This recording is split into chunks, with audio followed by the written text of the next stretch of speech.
Beleza.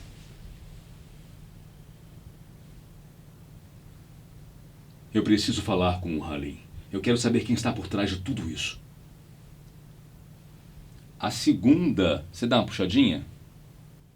Tá. Ok pra você? Então, seguimos. Pode gravar. Experimenta para ver se é real. Ficou bom não. Vamos tentar de novo.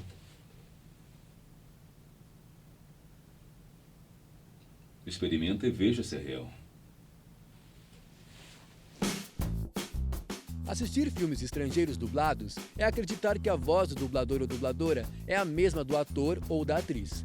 Isso acontece quando a voz em português combina com aquela pessoa que aparece na tela do cinema, da televisão e do computador.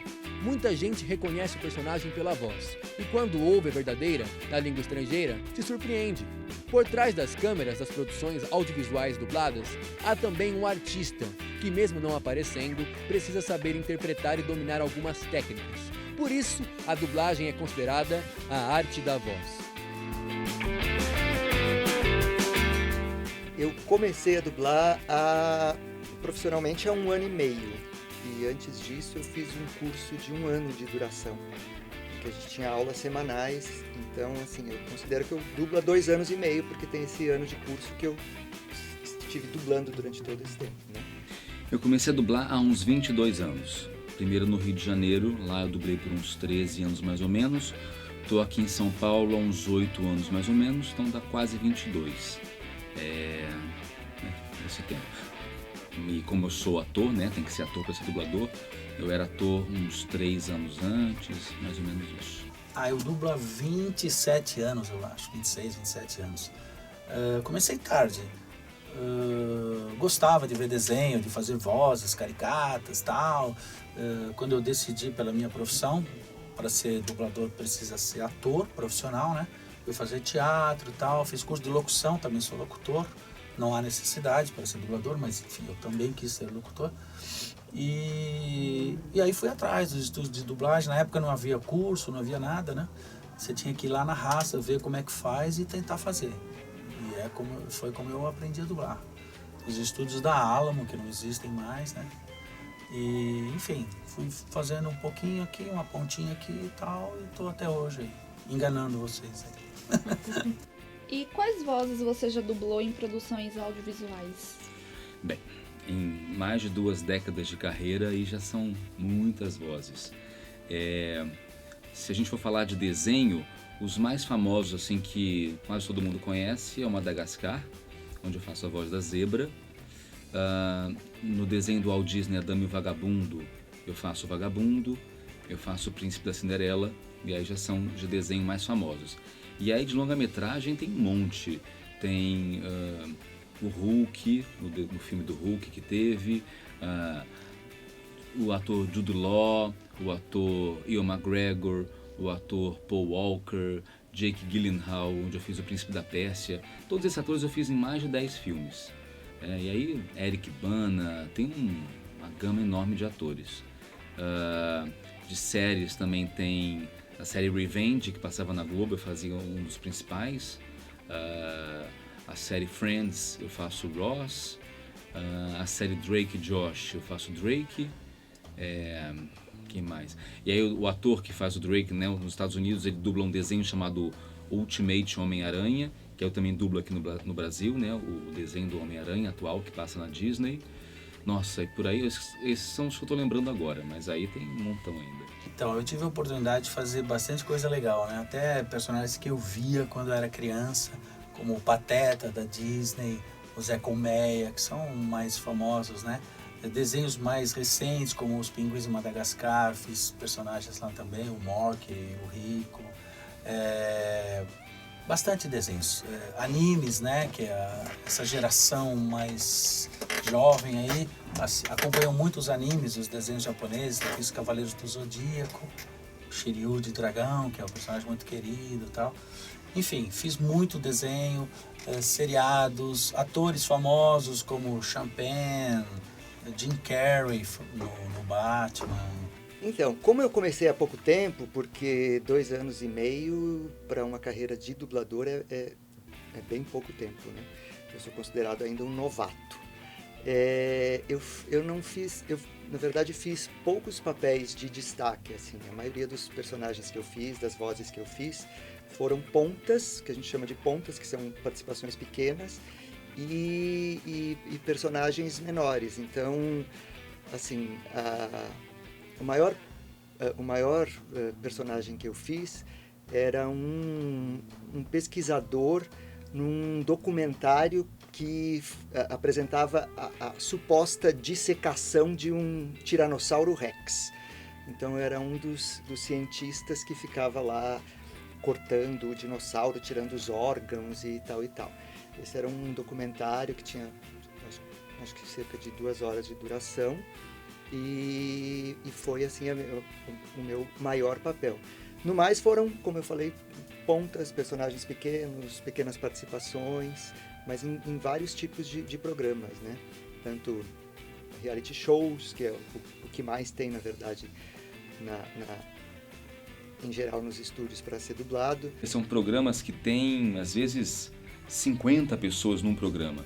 Então as empresas que fazem reality aqui em São Paulo, elas precisam de um casting muito grande. Então tem que ter um elenco vasto, porque por dia numa empresa dessas passam 200 pessoas. Então sempre quem está começando acaba tendo mais espaço nesse tipo de programa. Olha, em termos de voz, eu diria que o mais difícil é quando você tem muito... Porque eu fiz muito vozerio, né? Vozerio é o que se chama quando você tem vozes ambientes. Por exemplo, o personagem do filme está num restaurante, então tem as outras pessoas conversando e tal e tal. Então, nesses casos, normalmente entram 3, 4, 5, até 9 dubladores dentro do estúdio para fazer essa massa sonora, né? Esse volume sonoro. A figuração da dublagem também é uma maneira de você começar. Você começa a ter contato. Então, o diretor falou, ali tem um bar, daqui a pouco vai ter uma briga. Aí a gente vê lá e tal, aí conversa normal. Por favor, me vê a conta. Me passa o sal. Conversinhas normais. Aí tem a briga, cuidado, não sei o que, abaixe, não sei o que. É difícil você escolher um personagem, né, em 26, 27 anos. Mas, assim, tem o Shiryu de Dragão, de Cavaleiros do Zodíaco, que é um personagem que eu sempre destaco, porque os fãs de animes fazem convenções no país inteiro, fazem feiras, fazem eventos de anime, e eles chamam os dubladores para participar, para fazer palestra, eles querem tirar foto, eles querem autógrafo, eles transferem todo o amor, o carinho que eles têm pelo personagem, transferem para o dublador. Eu me diverti muito dublando esse cientista, esse pesquisador que fez a dissecação do Tiranossauro Rex. E foi engraçado porque as pessoas que estavam no estúdio, tinha outras pessoas acompanhando além do diretor e do técnico, elas sentiam muito nojo e tal, e eu estava achando aquilo tudo muito divertido. Não sei se é porque eu já tinha me identificado com aquele personagem, naturalmente, como era a dissecação de um Tiranossauro Rex, era tudo de mentira, né? Mas eles fizeram até uma reprodução bem realista da coisa. Então tinha sangue, tinha fluidos e aqueles órgãos melequentos, aquela coisa toda. E eu me diverti muito porque eu me divertia com as outras pessoas sentindo nojo daquilo, e para mim estava tudo muito claro que era tudo artificial, era tudo de brinquedo, digamos assim, de mentira. Então essa foi uma das dublagens mais divertidas. E qual é o processo necessário para fazer acontecer a dublagem? Bem, é um processo um pouco vasto. Vamos lá. Tem um distribuidor que tem um produto, né, a ser dublado, pode ser um filme, um desenho, uma série. Ele entra em contato com os estúdios com os quais ele trabalha. Quem trabalha, a Disney trabalha com estúdios A, B e C, a Fox com D, E e F, a Sony com outros. Cada distribuidor tem os seus estúdios, ou no Rio, ou em São Paulo, ou no Rio e São Paulo. Então contacta o estúdio, o cliente decide se quer fazer testes para aquele longa, para aquela série, para aquele desenho. Se tiver que fazer testes, aí o estúdio seleciona 3 ou 4 dubladores para cada personagem, faz os testes, manda para o cliente seleciona quem ele quer. Se for um filme que vai passar no cinema, alguma coisa muito famosa, talvez ele decida por algum global ou uma celebridade para fazer parte do processo também.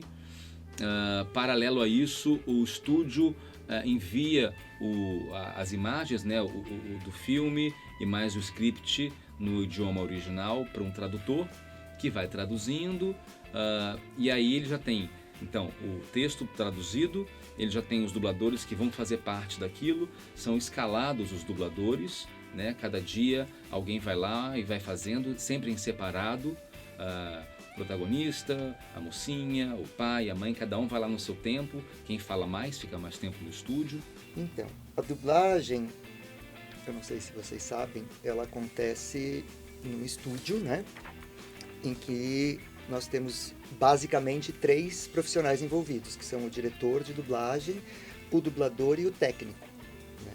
Então essas três figuras trabalham como uma equipe e o diretor e o técnico estão do lado de fora, né? O dublador lá dentro, e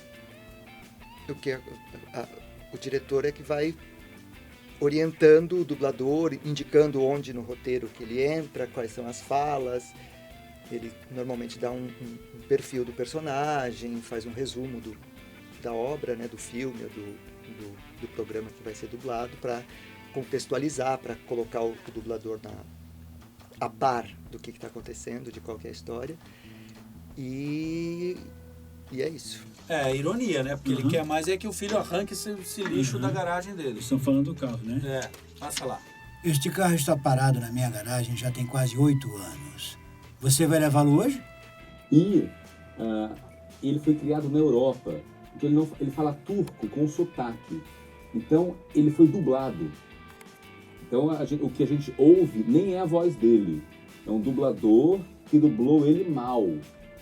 Então a boca mexe, o som tá fora e ele não é ator. Entenderam o conjunto? É isso, boa sorte pra mim. Quando o texto chega pra gente, ele tá assim, em branco. Na verdade, ele vem marcado com trechos. Cada pedacinho desse tem 20 segundos. E é assim que a gente trabalha. A gente chama cada trechinho desse de anel. Aí aqui é o anel 1, o anel 2, o anel 3, o anel 4. E aí depois o diretor separa o seu personagem em que anéis que ele aparece. Então talvez eu tenha o 1, o 3, o 8 e tal. Aqui não tá cortado, mas seria assim. Então, quando eu vou assistindo, eu vou marcando, cada dublador tem as suas marcas, né? Eu marco as pausas do personagem, ele fala e para, ele fala e para, fala e para, fala e para. E eu vou também, de repente, se tem vou dar um exemplo aqui numa outra coisa. De repente, na fala, onde tem um ponto, se ele não para, eu vou ligando uma frase a outra. Aqui está mais rabiscado, porque o texto que está aqui não está tão próximo do que eu preciso falar. Então eu vou cortando o texto ou adicionando coisas. Como tudo é feito muito rápido, alguém que olha aqui não vai conseguir nem entender o que está escrito, mas eu sei o que eu quis dizer. E aí cada dublador tem outras marquinhas, às vezes uma pausinha menor, é um tracinho em cima, ou então uma palavra que você tem que falar com mais atenção, do tipo... deve haver imagens da câmera. Às vezes você frisa uma palavra. E aí cada dublador vai ter as suas maneiras de marcar o texto. E aí o ensaio serve para isso, para você entender de que forma isso se encaixa ali na boca do personagem. A necessidade de traduzir para o português produções audiovisuais estrangeiras foi tão grande que, em 1962, o então presidente do Brasil, Jânio Quadros, assinou uma lei para tornar a dublagem obrigatória. No entanto, há quem não concorde com a decisão. Quem consegue acompanhar a legenda argumenta sobre como a tal prática pode estragar a essência da fala dos personagens. Segundo a empresa americana Hamtramck, que analisa comportamentos do consumidor, 61% dos filmes distribuídos no Brasil são cópias dubladas.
ela, ao mesmo tempo que ela pode ser, como eu disse, existem, como qualquer trabalho, como qualquer profissional, existe o ruim, o bom, o médio, o ótimo, o excelente.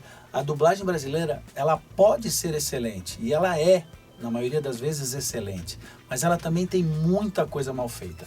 A gente vai entrar num outro quesito que é assim, o porquê da má qualidade de alguns trabalhos.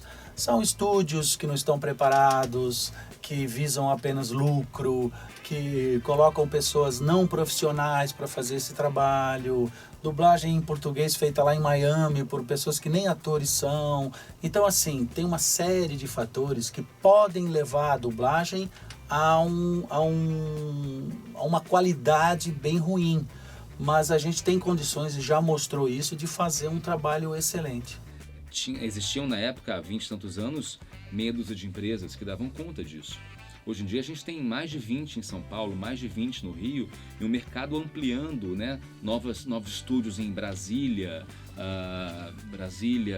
no Sul, interior de São Paulo, porque os estúdios que estão acostumados a fazer isso, que tem esse know-how de tantos anos, não estão dando conta de tantas coisas novas para serem feitas.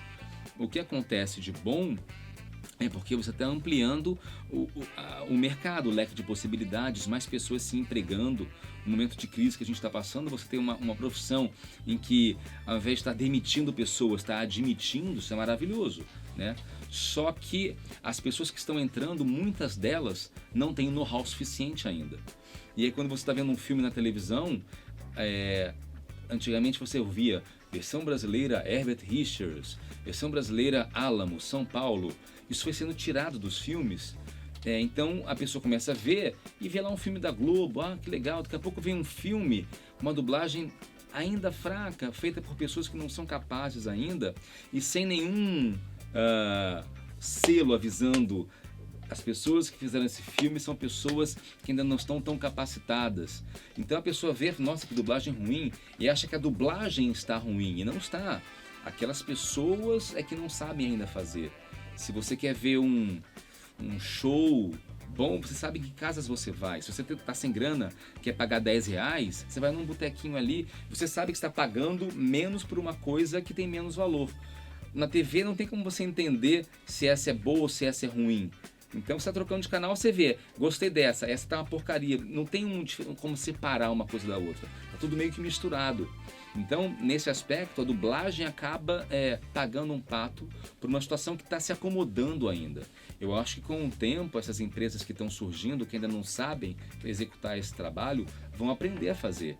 Mas é um processo que demora alguns anos, não é de um dia para o outro. Você abre a empresa e já está dublando direito. As empresas que estão dublando bem hoje em dia existem há 20, talvez 30 anos. O mercado de dublagem, ele está em expansão, né? Porque nos últimos anos tem muitos programas em TV a cabo, tem vários veículos, né? Além dos canais abertos de TV, tem a TV a cabo, tem o cinema, tem programas institucionais, programas para internet, tem games. Então, assim, existe uma gama muito grande de programas para serem dublados, né? Hoje tem bem mais trabalho, tem muitos canais que estão dublando agora que não dublavam. Então, assim, a quantidade de trabalho é bastante, mas aumentou também o número de dubladores. Então, assim, o mercado oscila. A gente tem que aprender a lidar com isso. Uma hora um determinado estúdio está com bastante trabalho, o outro está com pouco, aí de repente inverte, de repente os dois estão cheios de trabalho, o dublador não tem horário, ele começa às 8 da manhã e acaba às 10 da noite, trabalhando, correndo de um estúdio para o outro, e aí de repente tem a hora das vacas magras que, putz, não dublei nada esse dia, e fica lá preocupado se vai ter dinheiro para pagar as contas no mês que vem, porque em São Paulo, por exemplo, os dubladores são todos os freelancers, né? Ninguém é contratado. Trabalhou, ganhou, não trabalhou, não ganhou. E para você, por que devemos valorizar os produtos audiovisuais dublados? Olha, além da questão de você ter a transposição para a sua língua e, portanto, para a sua realidade cultural, inclusive, né? Porque você pega programas que são falados em outras línguas, eles têm entonações diferentes, eles têm expressões diferentes e tudo mais. A gente vive num país onde o número de analfabetos é muito grande. A gente tem que pensar também nos idosos que já não tem mais aquele reflexo rápido de ler a legenda, crianças que não aprenderam a ler ainda, os deficientes visuais que acompanham os filmes, né, pelo áudio. Então, assim, a função da dublagem é extremamente importante, é necessária, né? Além da valorização da língua, né? Ajuda a acessar um público maior, né? O país da gente é muito grande. A gente às vezes fica restrito ao eixo Rio-São Paulo, aos nossos amigos, e talvez muitas pessoas que a gente conheça não veem. Eu, como ator, por exemplo, os meus colegas atores vão querer ver o filme com a voz do ator de Hollywood e tal, mas o nosso país é muito amplo, né? Muito grande, temos todo tipo de público, e eu acho que a dublagem vai acessar as pessoas mais velhas, que não têm agilidade mais, né, para poder ler, as crianças, vai poder, os deficientes visuais. Eu tenho muitos fãs que são deficientes visuais, é muito legal porque eles não vão ver o filme porque tem Brad Pitt, eles vão ver o filme porque tem aquela voz que ajuda eles a entender melhor aquela história. Então, se um dublador não consegue passar emoção na voz, ele vai ver o filme, não vai ficar claro para ele o que está acontecendo. Então, o deficiente visual precisa de uma dublagem boa. Eu acho que contribui nesse sentido. E ainda a questão de valorizar o nosso idioma, né? Olha, eu tive a oportunidade de ver dublagens lá fora, na Espanha, na Itália, quando eu viajei. E assim, a dublagem brasileira, ela é considerada uma das melhores do planeta. Por mais que você vá criticar o trabalho de dublagem, como eu falei, né? Ele pode ser bom, pode ser ótimo, pode ser ruim também. Mas assim, a dublagem de uma maneira geral, feita no Brasil, é uma das melhores do mundo, considerada até pelos países estrangeiros. Porque assim, no Brasil a gente se preocupa com a qualidade do trabalho, em colocar uma voz adequada nos personagens, coisa que você não vê, né? Lá fora, parece que é a mesma pessoa que dubla todos os personagens. Enfim, a dublagem brasileira foi elogiada até pelos próprios atores, né? A gente tem histórias de atores que foram dublados em português e que vêm aqui para o Brasil. E o Chaves, vamos falar de um bem, o Bolanhos elogiou, ele falou que a dublagem do Marcelo Gastaldi era melhor do que a voz original dele, combinava mais com o personagem.